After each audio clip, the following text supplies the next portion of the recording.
We're gonna dive right into this video. I'm gonna show you how I've turned my kid dream of building go-karts into a side money-making hobby.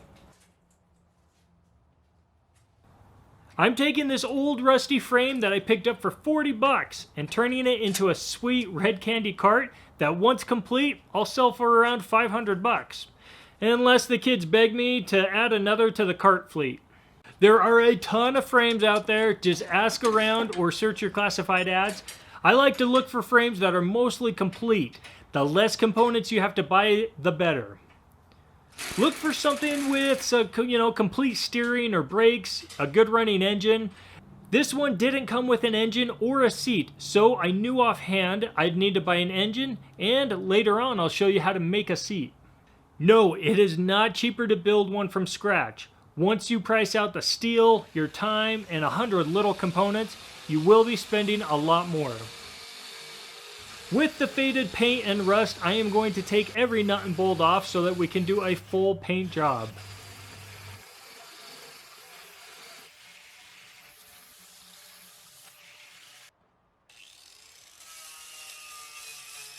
For the flawless paint system, the frame should be sandblasted, but this one isn't worth the time or the money. So I'll just do a quick surface condition and wire wheel job. You will want to hit the entire frame with some type of abrasive for a good profile. Wire wheel and sandpaper are my go-to tools. I would do a primer coat if I want to change colors. Since it's going to be the same, I'll just use the couple rattle cans of the red.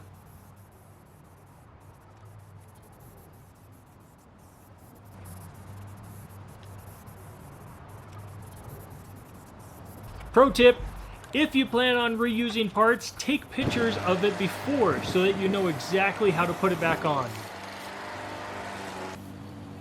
For the added contrast, I will keep the spindles black and the steering a nice shiny silver.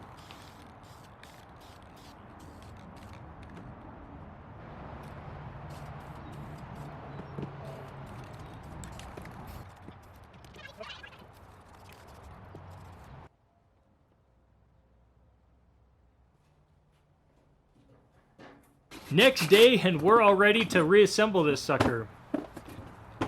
I did get new rear tires and tubes. The front had a little tread left on it, so we'll see how long they last. If the bearings are shot, they can easily be replaced at this time. These are what's called a split rim, meaning two halves of the rim, they come together, bolted together in the center. It's a very common type. I've seen this many times on karts about this size.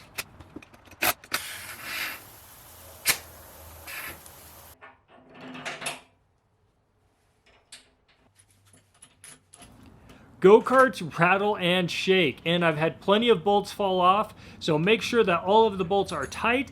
And if you want to go the extra mile, it is good to have some sort of locking nut, like a nylon nut or some Loctite.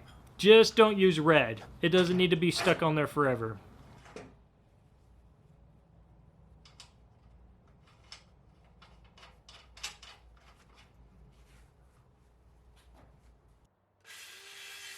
For the seat, if you want the cheapest possible seat, then just get a plastic one from Amazon. But this already had the frame still, so I just needed to make some new cushions for it.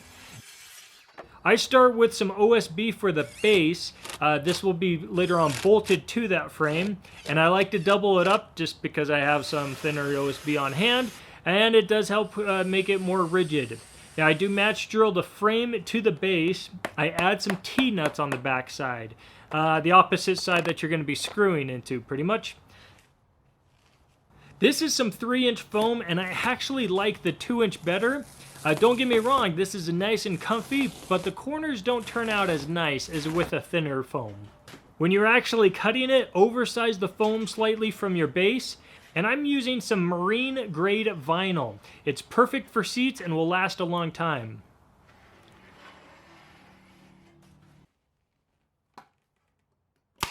Start on one side, and I'm using just 1/2-inch staples and a pneumatic stapler. A hand stapler will work, but just make sure it needs to be one of the bigger upholstery type, not the kind from your school. Stretch it, and it will turn out nice and clean.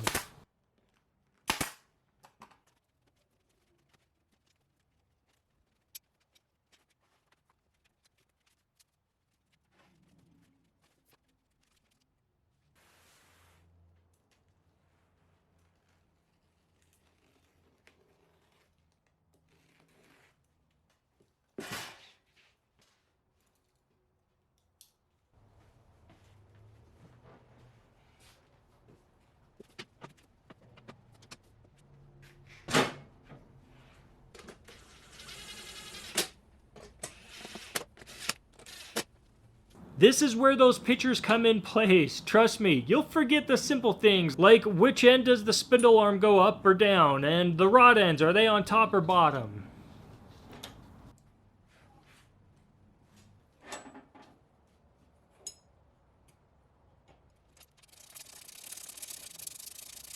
I did clean up the brake hub with a wire wheel. Now you can add paint to the sprocket, but do not add it to the hub. You want a rough steel surface for the brake band.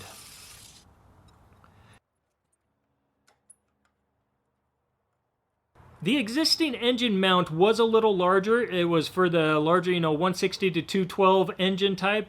I'm putting a smaller 79cc engine on, mostly because it's going to be for the smaller kids, and that has a smaller footprint. So instead of drilling new holes, I decided to get an adapter plate. It's easy to install, and now I can reuse the existing slots for adjustment. I ended up just picking up a throttle cable kit. It was like 25 bucks and well worth it. It honestly just saves that extra time dealing with, the springs on where to go and how to get it in the right position. Your chain length will mostly need to be adjusted. I highly suggest picking up a chain breaker. Most chains come with a master link, and if not, they're cheap online.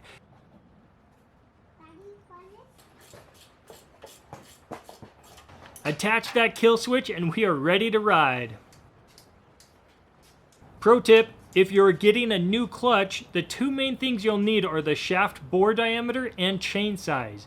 My sprocket is a number 35, pretty common for this size. That obviously matches the chain, and so I will have a 5/8 diameter engine shaft and a number 35 chain sprocket.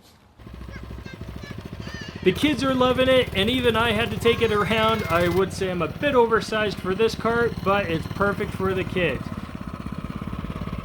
Now, I did skim over a whole bunch of information, so if there's something you want more detail on, good luck. No, I'm just kidding. I try to answer all comments, so leave a comment, and if there's enough interest, maybe I'll do a full video on it.